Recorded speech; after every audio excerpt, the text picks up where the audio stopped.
Hare Krishna, Radhe Radhe. Welcome back to my प्यारी Shrimati Radha Rani channel.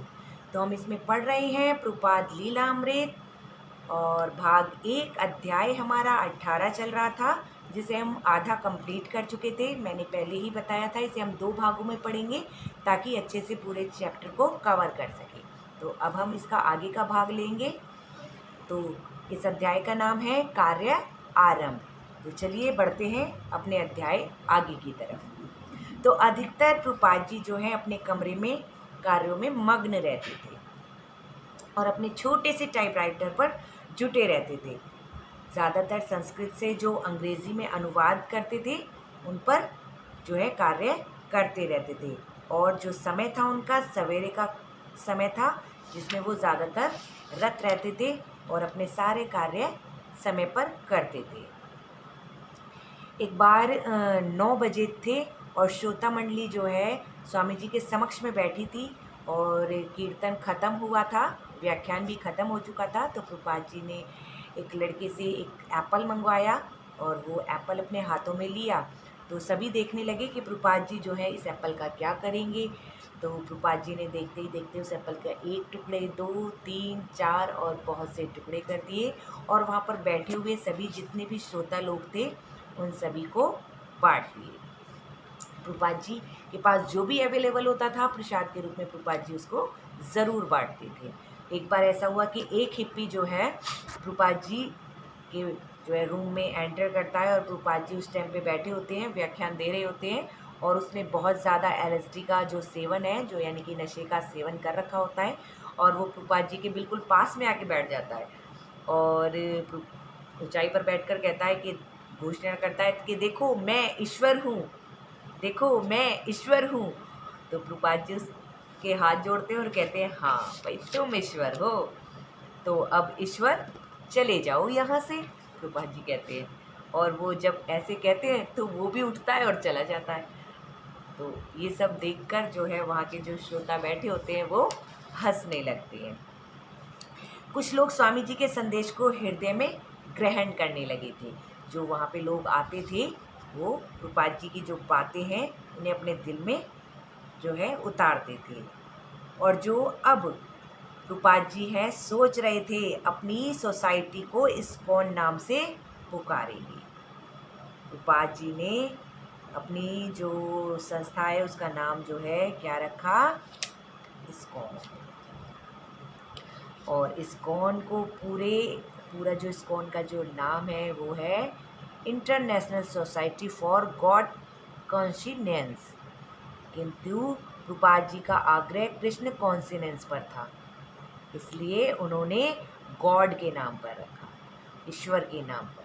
तो उसमें अभी पूरा नाम नहीं आ रहा था, तो इसलिए उन्होंने क्या कहा प्रपात जी ने कि अंतर्राष्ट्रीय कृष्ण भावनामृत संघ, हम इसका नाम क्या रखेंगे, इस्कॉन, यानी कि अंतर्राष्ट्रीय कृष्ण भावनामृत संघ।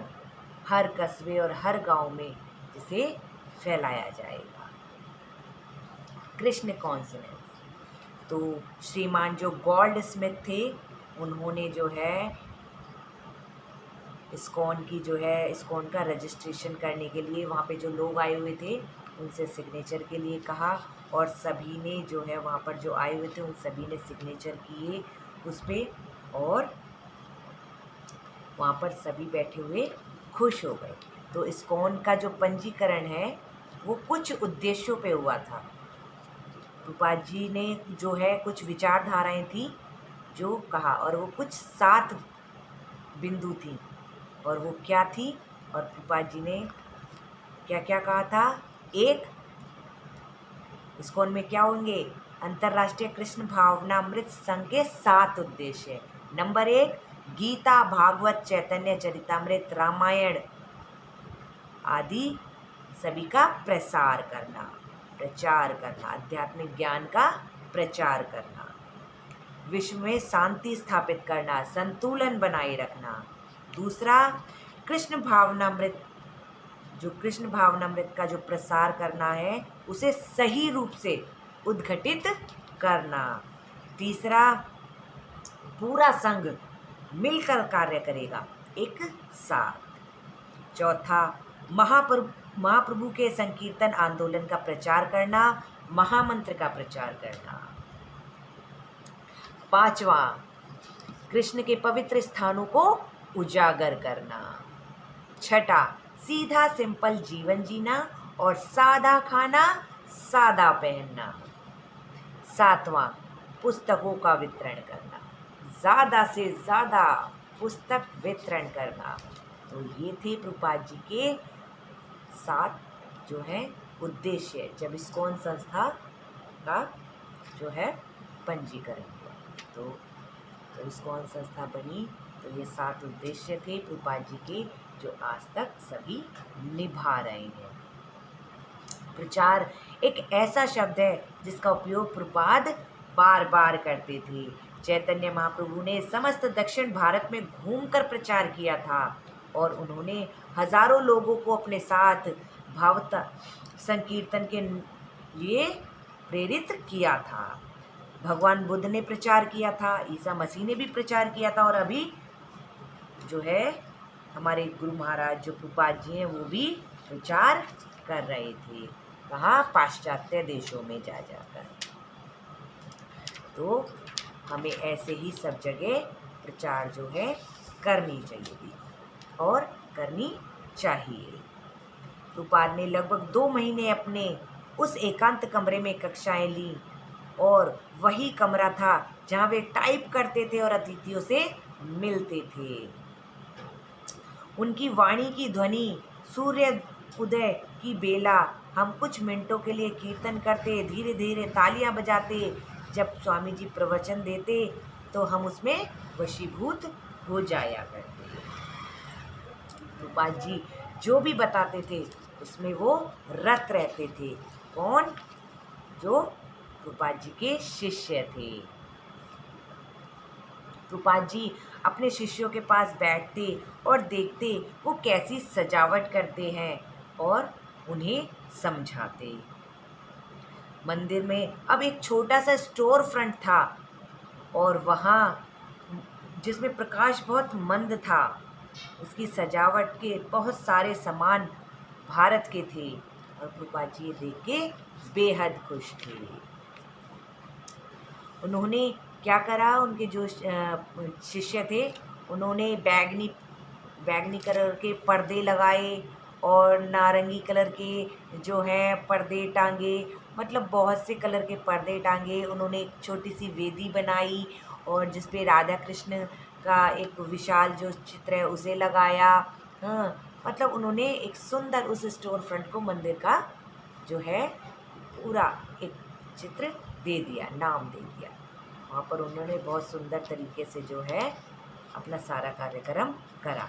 प्रभुपाद अब भी एकाकी प्रचारक थे, वे स्वतंत्र थे और स्टोर फ्रंट में रहने वाले लड़कों से नितांत स्वतंत्र वे कृष्ण के गहरे प्रेम में डूबे हुए अपनी सभी पुस्तकें लिख रहे थे। इसके ऊपर कृष्ण के लिए, ताकि जितनी ज़्यादा पुस्तकें लिखी जाएंगी उतने ज़्यादा से ज़्यादा जो है प्रचार फैलेगा और ये प्रचार एक एक करके फैलता चला गया। अब चलते हैं इसकी घटना के ऊपर। जो घटना है वो बड़ी सुंदर सी घटना है। प्रभुपाद जी बताते हैं धीरे धीरे जो जो कृष्ण भावना की प्रति जो प्रक्रिया है उसका पालन करता जाएगा वो धीरे धीरे संत बनता जाएगा।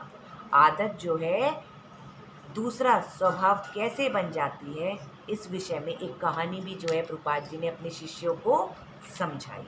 कैसे कि एक चोर था और जो उसके मित्र थे वो जो है साधु लोग थे, मतलब अच्छे लोग थे, तो वो उनके साथ कहाँ चला गया? तीर्थ स्थान पर चला गया। अब जब रात हुई सब सो रहे थे पर उसे नींद नहीं आ रही थी। क्यों? क्योंकि वो तो चोरी करता था, इसलिए उसे नींद नहीं आ रही थी। अब उसके हाथ भी जो है बड़े कुलमुला रहे थे कि ओहो मैं क्या करूं, क्योंकि वो रात को तो चोरी करता था। अब अपने दोस्तों के साथ आया था, कैसे चोरी करता, तो इसलिए वो सोचने लगा कि मैं क्या करूं। तो अब जब उस थोड़ी देर हो गई, थोड़ी रात हो गई और सारे मित्र उसके सो गए, तो उसने क्या करा, एक का सामान निकाला और दूसरी जगह रख दिया, और वहाँ से सामान निकाला दूसरी जगह रख दिया। जब सुबह हुई वो पूरी रात ऐसे ही करता रहा, और जब सुबह हुई तो सब परेशान हो गए क्योंकि सबको अपना सामान वहाँ नहीं दिखाई दिया। और जब सामान नहीं दिखाई दिया तो वो सब देखने लगे कि सामान कहाँ है। फिर उन्होंने देखा कि सामान एक का वहाँ रखा है, उधर का इधर रखा है, तो सब बड़े अचंभित हुए। तो जब दिखाई उन्होंने देखा, तो जब वो उठा, चोर उठा, उसने अपने सभी मित्रों को बताया। उसने कहा कि जो वो है उसका जो व्यवसाय है वो क्या है, चोरी का है, उसे जो है आदत है चोरी की। लेकिन वो अपने मित्रों के साथ आया था और वो सभी अच्छे शुद्ध भक्त थे, तो उसका ऐसा करने का बिल्कुल मन नहीं हुआ। लेकिन अब आदत थी उसको, तो उसने जो है एक सामान उठा के दूसरे का दूसरी जगह रख दिया और दूसरा सामान दूसरी जगह रख दिया। उसने ये पूरी रात किया। तो अब उसने क्या कहा लास्ट में, अंत में, कि मैं इस पवित्र स्थान में आया हूँ इसलिए मैं ये नहीं करूँगा, और अब मैं अपना जो है आप सबसे जो है क्षमा मांगता हूँ, कृपया मुझे क्षमा कर दो सर। इसलिए यह आदत की बात है कि चोर भी चाहता तो चोरी कर सकता था, लेकिन उसने जब अपनी संगत देखी तो वो बदल गया। उसने वो चोरी नहीं की और सुबह उस चोरी को माना भी कि मैंने जो हेरा फेरी करी है, इधर से उधर सामान रखा है, वो मैंने किया है क्योंकि ये मेरी आदत है। तो हरे कृष्णा, इस घटना के साथ ये चैप्टर समाप्त होता है। हम सुनेंगे आगे का चैप्टर। हरे कृष्णा, राधे राधे। ज़्यादा से ज़्यादा चैनल को लाइक कीजिए, सब्सक्राइब कीजिए, ताकि सभी प्रपाद लीलामृत ध्यान से सुन सकें और आनंद उठा सकें कि प्रपाद जी ने हमारे लिए क्या क्या किया है। हरे कृष्णा।